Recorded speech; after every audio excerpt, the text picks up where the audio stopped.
First, live, local. This is Fox 12 Now. Welcome back to Fox 12 Now. I'm Greg Nibbler. You know, something that we've been covering here really over the last month is what's coming up on October 2nd, and that is the Oregon Charity Championship. Over 30 nonprofits serving different communities here in Oregon and the Northwest are going to be competing in a golf tournament for some really amazing prizes, but part of that is also getting the word out about what each one of them do. It's also very important. Each nonprofit is helping out a lot of different people, and today we're going to be speaking to one of those, and we're going to be talking about Lines for Life. We're talking about suicide and crisis prevention. We're talking about 988. We're going to get into all of that and explain what's happening. And I've got Dwight Holton, the CEO of Lines for Life, joining me right now. And Dwight, appreciate you being here. I know you're a very busy guy because we've been talking back and forth off record for a couple of weeks, working to get a time here for you to join us. And I'm really glad it worked out today. So thanks for doing that. And for everybody out there, though, I think there's a lot of education that needs to be done about your organization and about suicide prevention in general. So if you could maybe give us a little of the backstory of Lines for Life and help everybody get a better context of it. You bet. Well, look, I'm really glad to be here. And I got to tell you, the timing is especially right because we're right in the middle of Suicide Prevention Month. Lines for Life is an Oregon nonprofit dedicated to preventing substance abuse and suicide and promoting mental wellness. You know, those things go together, substance abuse and mental health and suicide, because they all kind of come back to the same roots and challenges. Namely, when people are struggling with their mental health, when they're struggling with substance abuse, it usually goes back to earlier challenges where folks have just lost hope and are in a place of despair. That's where Lines for Life comes in. The remarkable team of folks I work with is there to help provide hope for folks, to help them work through really their roughest days. And we do three things really, really well. We do crisis intervention, we do prevention work in schools and communities, and we do public policy and advocacy around mental wellness. So that crisis intervention piece is the big part of what we do. That amounts to answering crisis lines. We talk to about 165,000 people in crisis every year across a bunch of different crisis lines. The heart of that is the new 988 service that's available nationwide 24/7. You can dial 988. You'll find a compassionate, thoughtful, highly trained person ready to help you out. That's a tremendous number that you just said there with how many people that you're talking to every year. And I think that's, you know, significant because it's showing how much of an issue this is for so many folks and how much help is needed, you know, for them as well. So 988, let's talk about that just a little bit, because I know a lot of people know about it, but to really make sure that everybody's aware of that's out there. This is a number you can call, from my understanding, just like 911, 988 though. What kind of situations would you be in to be calling 988?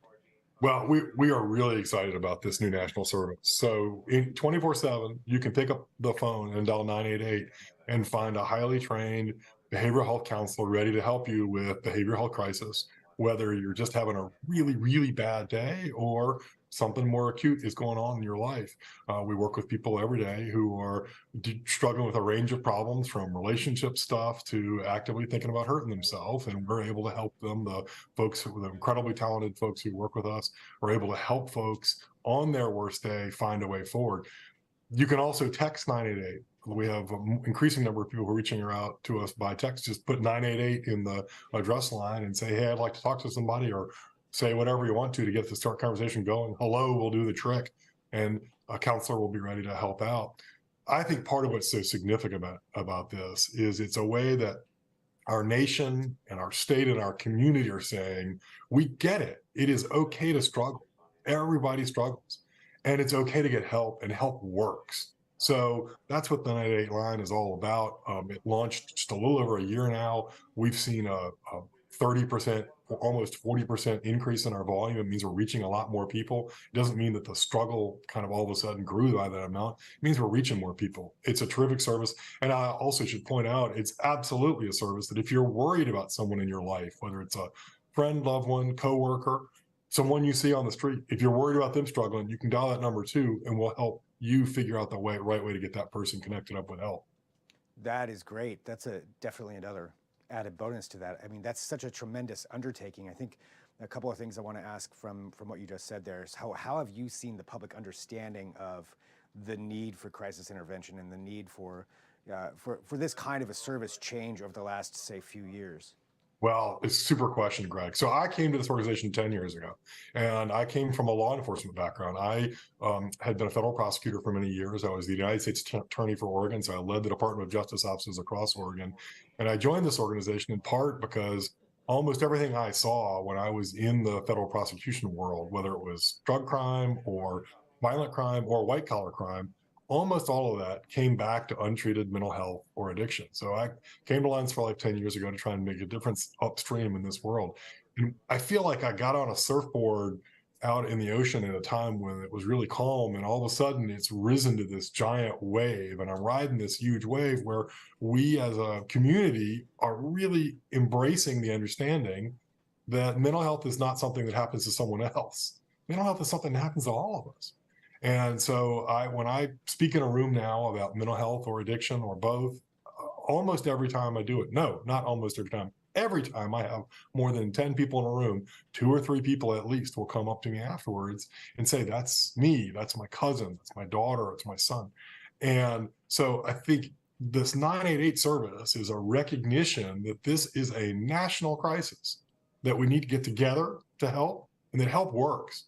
So if you're an offender bender or if somebody burglarizes your house, you know what you do is you dial 911, and nobody's embarrassed to do it. We got to get to the same place with behavioral health. We got to get to the same place with mental health crisis. So we know, and it's okay, and we're not feeling like it's embarrassing to pick up that phone and dial 988. That's where we're headed. Your viewers, people in Oregon, can all help by recognizing that mental health and struggle is a part of being people, and that there's help, and that it's okay to ask for help. That's incredible. Let's talk about the organization. Talk about Lines for Life, and how you tie into that with the 988 service here in the state of Oregon. So how does that work? So 988 is one of a pretty large handful of crisis lines that we answer. And it's our way of connecting with people in crisis, of being there for them, of helping them figure out what the right way to move forward is, whether it's connecting with a family member, connecting with a counselor in the community, connecting with some other mental health services or addiction services. But like I said, we got a handful of crisis lines that we answer that we think are all kind of part of an integrated system of being available to people, kind of a no wrong door approach. We have a senior loneliness line that talks to about 20,000 seniors in Oregon a year. We have a youth line that talks to 25,000 young people all over the nation every year. It's staffed by young people, these remarkable young people, most of them kind of in the ages 15 to 19 or 20, who go through 60, 65 hours of training and then give us 4 hours a week talking to young people in crisis. It's incredible. We have a military helpline. We have an addiction, alcohol, and drug helpline. All of these services together are all about reaching people when they're in crisis, or maybe a little bit upstream from crisis. They're just struggling and they want help and connection, finding the right way to get on a path to recovery, to get over that hump. That's what we're there for. And it's a real honor and a privilege to work with these incredible people who do this work. That's amazing. So the youth helpline, it's 15 to 19-year-olds, so talking to their peers, I suppose, about the mental health issues.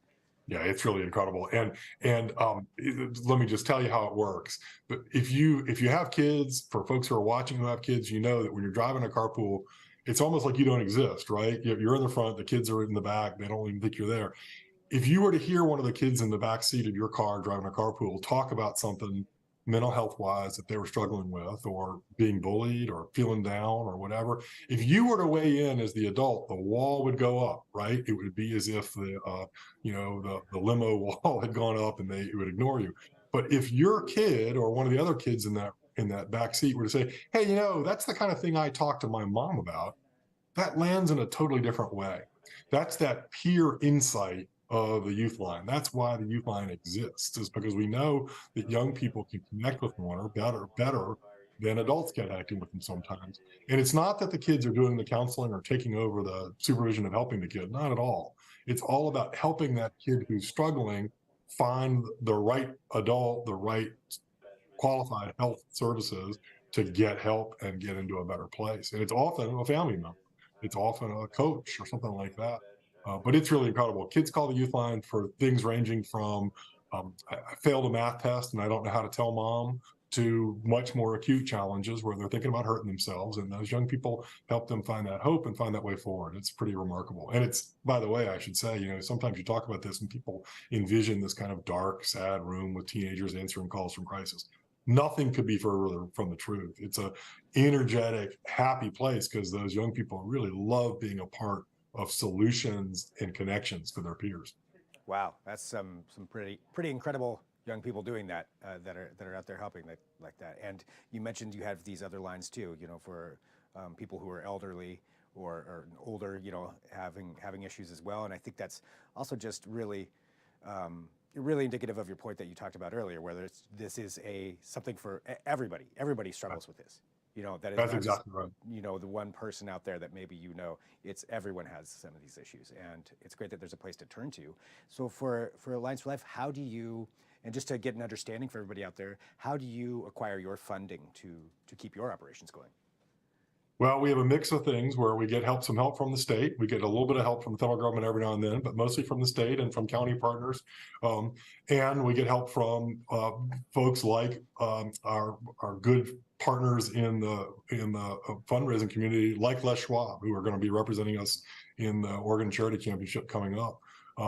We have terrific funders, and then we also have individual contributions that really help make us go. And it's great. At Alliance for Life, with the work we do for the state and some of the other contract work we do supporting people like health systems with how they handle their crisis stuff, we're able to kind of pay to keep the lights on. So the money we raise goes into the innovative work we're doing, where we're really doing cutting edge important stuff like the youth line. Well, you brought up the Oregon Charity Championship, which of course is kind of the impetus of all of this, talking about that coming up here on October 2nd. So I guess something that I've asked every nonprofit is, if you were to win the grand prize, and I know everybody wants to win it, but if you were to win it, I think it's $25,000 for first place, what would you do with those funds? I think that money would go, based on our partnership with Les Schwab and their interest in the youth line, that money would go straight into helping us build that support for young people who are struggling with that peer-to-peer service, with that the young people answering calls, and frankly, it's mostly texts from their peers, helping them work through struggles. Les Schwab has long been a partner and frankly a foundation of that youth line work, and we're thrilled that they'll be representing us in this tournament, and I think that's what we would do. Well, I know we've talked about the very seriousness of your organization and getting the word out about that. On the golf side of things, how's your golf game, Dwight? So the good news is I'm not playing because my golf game is terrible. My golf game includes a history of playing at a driving range that had about 6 floors and accidentally letting go of the club and watching it sail out into a river. No. You don't want me teeing off on this, but I will tell you that we just had a tournament with the Les Schwab folks, who host one every year for us, who are representing us in the tournament. And there's some mighty darn good golfers in that foursome. So I'm looking forward to them winning that prize. And I'm looking forward to them teaching some other people a few lessons about long drives. Nice. Well, for everybody out there too, who just, got to hear all about how to contact you, if they're in crisis, how can they contact you if they want to help or be a part of the organization, or even be somebody who's, say, answering the phones for this? The easiest way to do that is to go to linesforlife.org, and there's a Get Involved tab that you can grab. And it's a good point when you talk about volunteering. While I mentioned the youth line volunteers, we have volunteers answering crisis lines as well. We know from research, that national research as well as local research, that volunteers do a great job of answering the crisis lines. It's an incredible service. People find it really rewarding. It's a lot of hard work. It's 65 hours of training, as I mentioned, but we love to have people from the community come and check us out, and we love to have volunteers. And you can also help us out financially if you like. And again, it's linesforlife.org.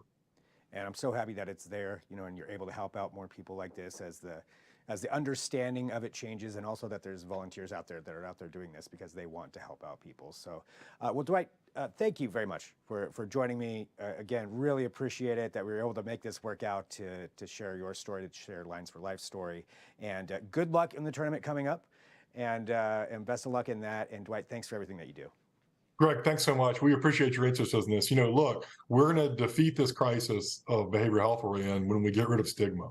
And the best way to get rid of stigma is to feel comfortable talking about mental health. So the fact that you guys are ready, you guys have been leaning in on that at KPTV, not just in this effort, but in other segments you do. We appreciate it. But I'd say to everybody watching, the way we're going to end the mental health crisis is by being willing to talk about it, accept it, and get people connected up with help. So you can do your part.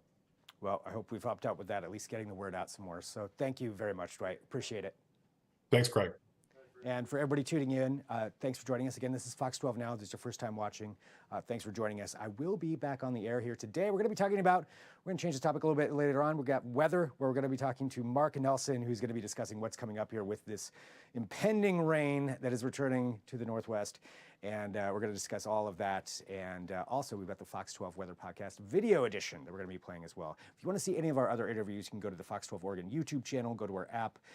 We're on the Fox 12 Oregon app. There's a Fox 12 Now button. You can press that. You can rewatch this interview with Dwight or any of our other interviews with different charities and nonprofits or all the other stuff that we cover through this show, which is a lot of things. We cover a lot every week. So a lot of varied content there for you to check out. But thanks for joining us for right now. I will talk to you in about an hour or so. I'm Greg Nibbler. This is Fox 12 Now.